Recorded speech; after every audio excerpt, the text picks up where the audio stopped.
Praise the lord. ఈరోజు దేవుని వాగ్దానము, సర్వశక్తుడు నీకు అపరంజిగాను ప్రశస్తమైన వెండిగాను ఉండును. అప్పుడు సర్వశక్తుని యందు నీవు ఆనందించెదవు, దేవుని తట్టు నీ ముఖము ఎత్తెదవు.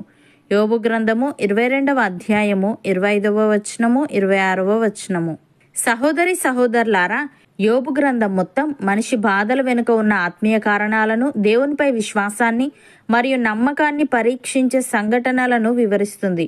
యోబు అప్పటికే తన జీవితాన్ని తాకిన విపత్తులు, నష్టాలు మరియు వ్యాధుల మధ్య ఉన్నాడు. అతని ఆస్తి నాశనమైంది, పిల్లలు చనిపోయారు, ఆరోగ్యం క్షీణించింది, స్నేహితులు కూడా అతన్ని తప్పుపట్టారు.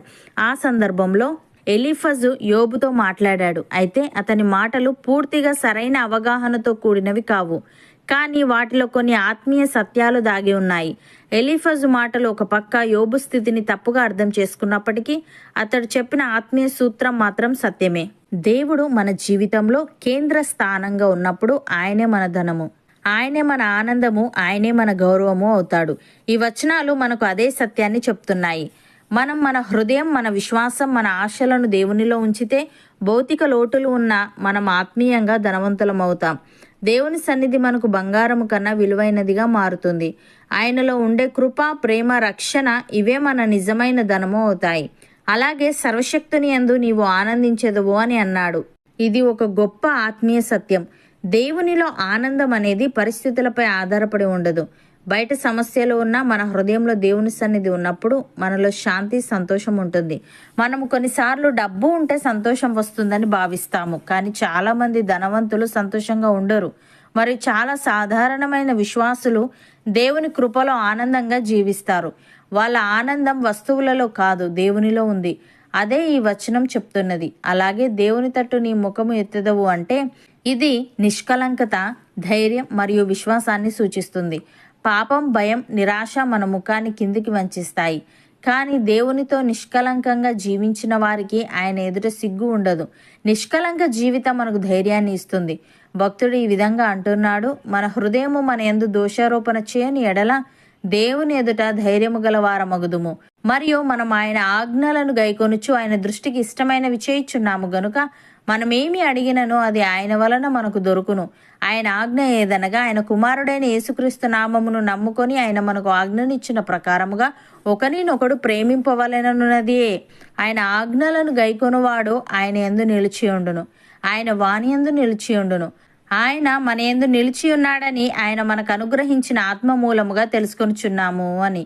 సహోదరి సహోదరులారా, దేవుడు మన పక్షమున నుండగా మనకు విరోధి ఎవడు? తన సొంత కుమారుని అనుగ్రహించుటకు వెనుక తీయక మన అందరి కొరకు ఆయనను అప్పగించినవాడు ఆయనతో పాటు సమస్తమును మనకెందుకు అనుగ్రహింపడు? దేవుని చేత ఏర్పరచబడిన వారి మీద నేరము మోపువాడెవడు? నీతిమంతులుగా తీర్చువాడు దేవుడే. శిక్ష విధించువాడెవడు? చనిపోయిన క్రీస్తు యేసే. అంతేకాదు, మృతులలో నుండి లేచిన వాడును, దేవుని కుడిపార్శ్వమున ఉన్నవాడును, మన కొరకు విజ్ఞాపనము కూడా చేయువాడును ఆయనే. నమ్మినవారు నాతో పాటు ప్రార్థనలో ఏకీభవించండి.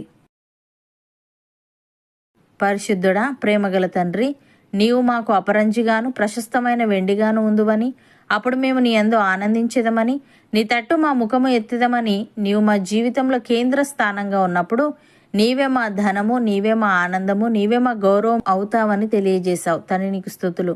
దేవా, మేము మా హృదయం, మా విశ్వాసం, మా ఆశలను నీలో ఉంచి నీ సన్నిధి మాకు బంగారము కన్నా విలువైనదిగా ఎంచి నీలో ఉండే కృప, ప్రేమ, రక్షణ వీటన్నింటిని పొందుకునే వారముగా ఉండుటకు సహాయము దయచేయమని, మా హృదయము మా యందు దోషారోపణ చేయని ఎడల నీ ఎదుట ధైర్యము గల వారమగుదుము గనుక మేము నీ ఆజ్ఞలను గైకొనుచు నీ దృష్టికి ఇష్టమైనవి చేయిచు మేమేమి అడిగినను అది నీ వలన పొందుకునే వారంగా ఉండుటకు కృపచూపమని, మాలో ప్రతి ఒక్కరి పక్షాన ఎల్లప్పుడూ నీవే ఉండమని యేసుక్రీస్తు నామమున ప్రార్థిస్తున్నాము తండ్రి.